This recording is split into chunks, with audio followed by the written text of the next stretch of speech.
Hi and welcome to WoW Flash. This is a weekly series where we look at the news from anything to do with Warcraft or World of Warcraft from the past week.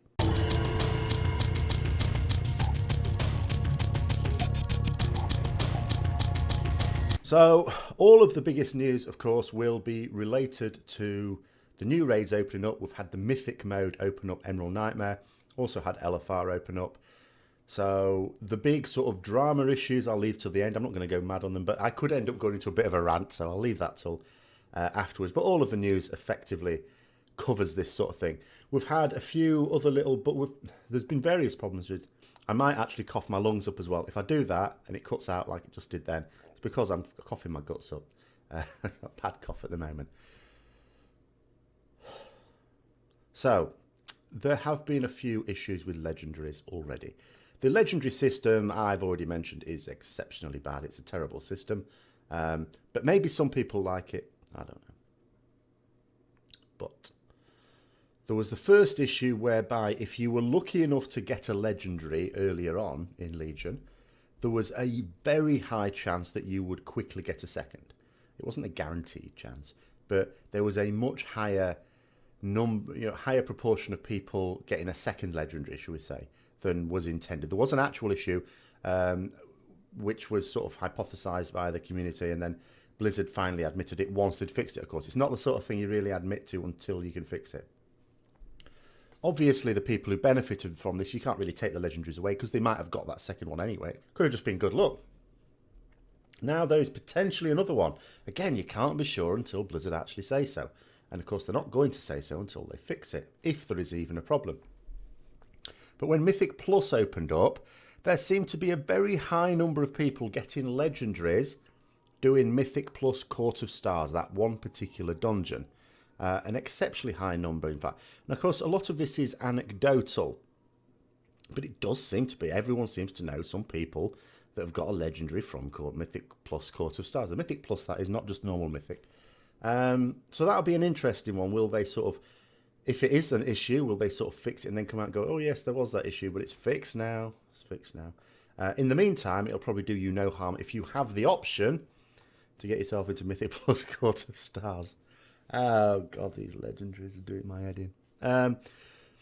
But anyway, that's that.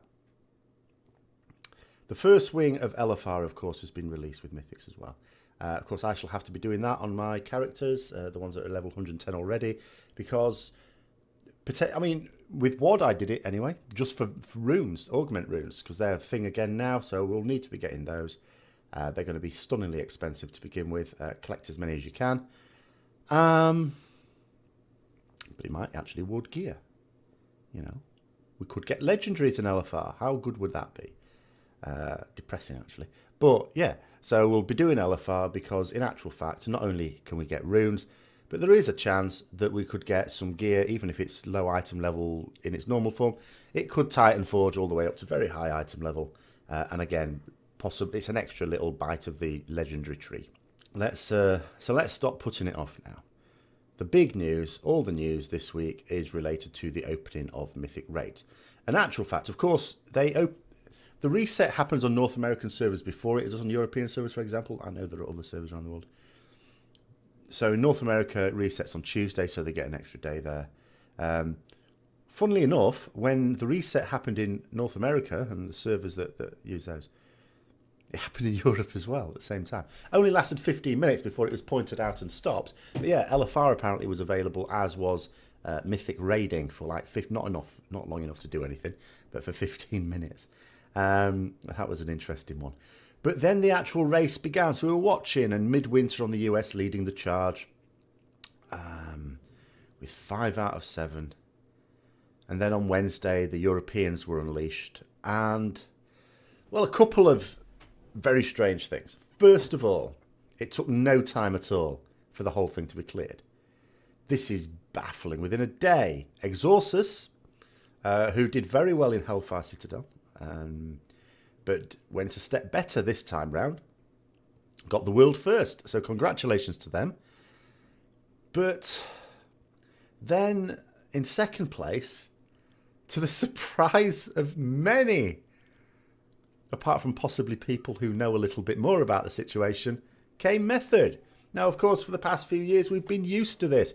In Mr. Pandaria, I mean, Method, before Mr. Pandaria even, but, during Mr. Pandaria, you knew that Method were going to win the World 25 race, Paragon were going to win the World 10 race, and then when WOD and it all was made 20-man, it was an actual race between Method and Paragon. Paragon won it in Highmoor, Method won it in Blackrock Foundry, and then again, Hellfire Citadel, Paragon sort of called it a day. And at that point, you're sort of thinking, there is no race anymore, it's just Method. That's all it is. And then, for me, I don't follow this too closely. It's a bit like, I enjoy playing the game, so obviously I have a cursory eye on guilds who do very well at the game as well, and players who do very well, you can't help not. But I'm not an avid watcher. It's a bit like someone who plays football of a weekend, but doesn't really watch the big professional teams. You're sort of aware of them, you sort of know how they're doing, but you don't really follow them. It's a bit like that for me. So I don't know a huge amount of it. I can't help but come across bits of information. So my perception was, like many others, that what had happened in Method was a lot of the top players, even though they were getting world first, sort of felt that maybe a few others were not taking it as super serious. Their eyes were on other things, other aspects to the Method brand. So they went off to make themselves a much more raid-focused guild. That was my perception. And the assumption was that all the best and brightest went over there, and they were going to form this super guild, and there was going to be no race at all. Didn't work out like that, did it?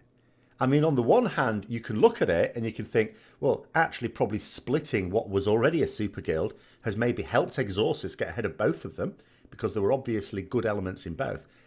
But, the absolute kick in the teeth for Serenity, I suppose, is the fact that not only did they not get the world first, they didn't even beat the guild that they have left as what everyone thought was just a shell of its former self. So Method came second. Only a little bit ahead of Serenity, but still. But I'm not going to talk too much about the drama, because I don't know the characters involved. I don't know what's going on. All I know is there's obviously been bad blood, because as soon as Method got the world first... world first? Blimey, I'm not going to say that for a while. World second? Sorry. Which you would think over the past year or so would have been a disappointment for them. But they seemed obviously delighted with it. Because, and this just emphasises the bad blood, because they've beaten the people who split the raid. Now, I can sort of draw an experience from this. In my first serious raiding guild on Asjol Nerob in EU in vanilla time, I joined a guild that had already itself, I joined them just after the summer 2015. It had already had a split, but it was picking itself back up and it was raiding again. And it was just on Ragnar. It was on Ragnaros. And then suddenly, I remember waking up one Sunday, logging on, and all of a sudden half the guild had gone. So, disappeared. To form a new guild. Now, I could go into the drama of it, but that'd be a whole video in itself. We'll leave the drama time for Preach, shall we? But the upshot of it was, of course, that affected our progress. So this new guild, we took a very dim view of, because in our minds they have cost us, and they eventually cost themselves well, because what we absolutely wanted to do is make sure, well, we need to now beat them. We need to beat them, because they have cost us. We need to show them that they have made a big mistake, a huge mistake. It didn't turn out to be a very difficult thing to do at all, because they were hopelessly led. Their leadership was shocking, and it was actually quite funny, because they wanted to call themselves Phoenix Rising. The idea being that they'd risen like like a phoenix from the ashes of our failed guild. Is everything that was wrong with guilds was our guild, and they were going to rise and become the super guild, like so many people do. But there was, unknown to them at the time, obviously they hadn't done their homework. There was a horde. We were Alliance. There was a horde guild called Phoenix Rising, so they couldn't call themselves that. So they called them, but they wanted to stick to it. They wanted to unofficially call themselves that, so they called themselves PR instead for Phoenix Rising. Upon which, forever after, we referred to them as Project Retard. As it turned out to be, they never even, it's not even that they competed with us for kills after that, for progress. They never came close to us.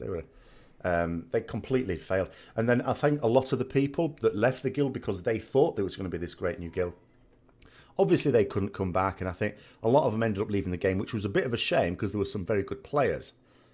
But anyway, That's my little mirror with this situation. So I can well understand that Method, the people who stayed at Method, would have really badly wanted to beat Serenity. That there would be some bad blood there.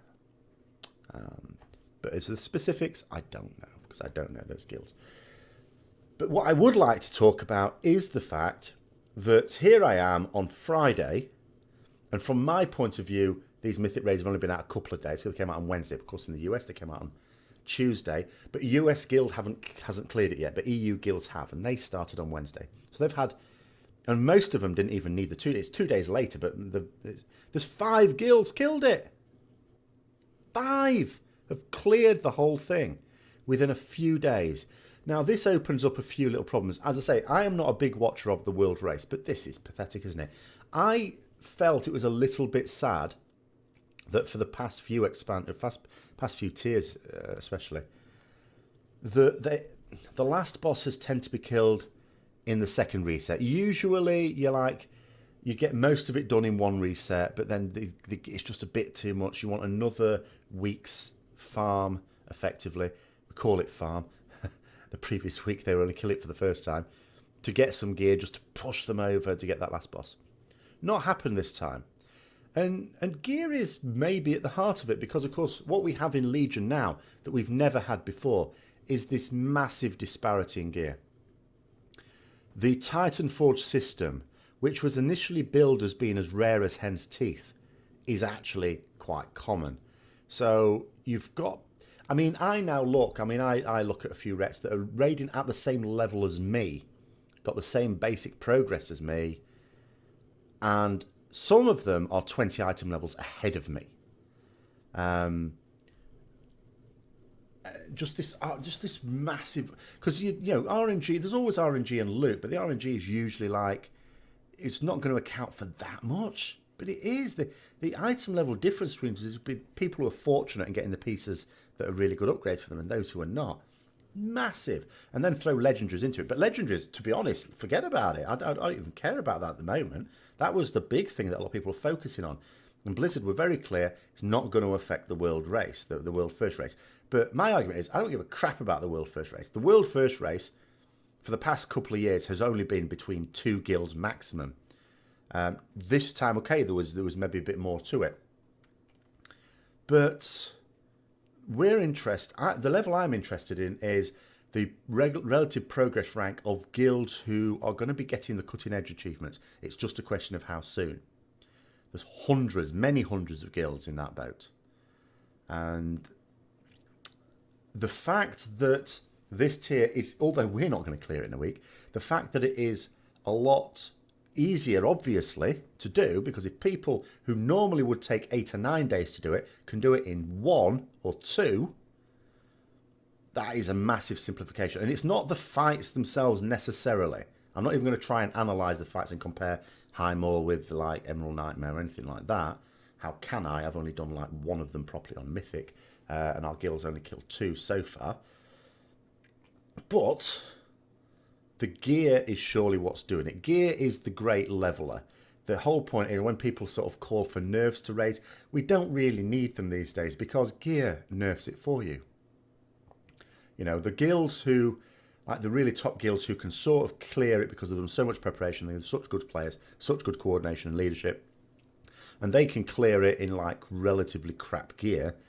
Well, the guilds who are not quite so good, they need a few weeks to build up their gear, and then they can do it. And then the next set of guilds, so on and so forth, to the point where the last guilds to kill it, as long as they're killing it in the time still, have actually got quite high item level. Well, this isn't really going to be the case now.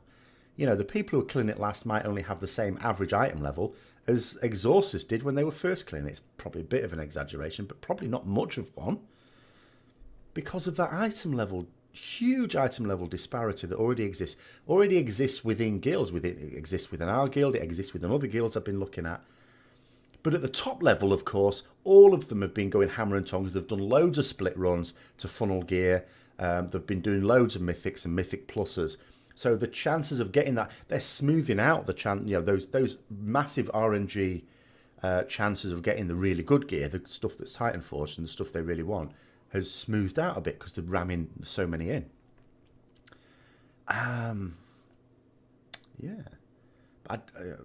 It's the way it's going to be now, though. But the real concern for me is it's all right saying, well, legendaries aren't going to affect the world first race. Legendaries on their own may not, but the gear certainly is. If you can kill a boss, if you can clear the whole raid in one day, which Exorcist did in one day, you create a situation where the fact that the US guilds get an extra day's head start, okay, it hasn't happened, but it could, in theory, at some point, if a US guild really gets to that level, could actually defeat the content before the EU have even got to set foot in the instance.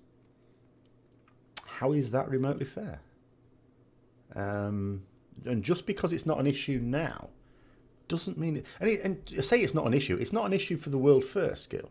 It could still be an issue because there might still be let's say you have a European guild that clears it the day of a new reset, and there was a US guild that cleared it the day of that same reset.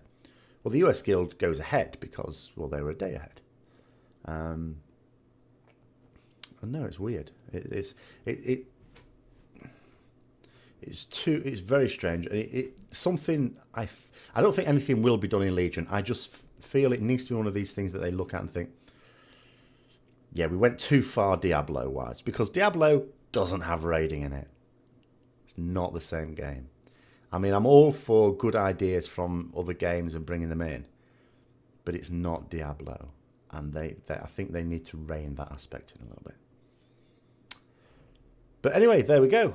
That's mostly what I talked about, apart from the fact I shall be ordering my collector's edition Warcraft movie, because that's coming out this month on Blu-ray and DVD. I think that's pretty much it for the Warcraft news. Of course, it is all very much about the raiding. The interesting point, I suppose, now in the race will be who will get the US first. Midwinter, of course, flying the flag for the Retribution Paladins, really, because Sol Sacra, one of the main theory crafters for Rets in there, so they'll be the ones obviously supporting on that side. And Alliance as well, even though I'm Horde at the moment, I'm really Alliance at heart, even though they've got gnomes. But anyway, there we go. So that's what we've got for this week. We'll just have to see what happens next week. So, hope you've enjoyed it. If you have, don't forget to like, comment, subscribe and share. And until next time, I'll see you later.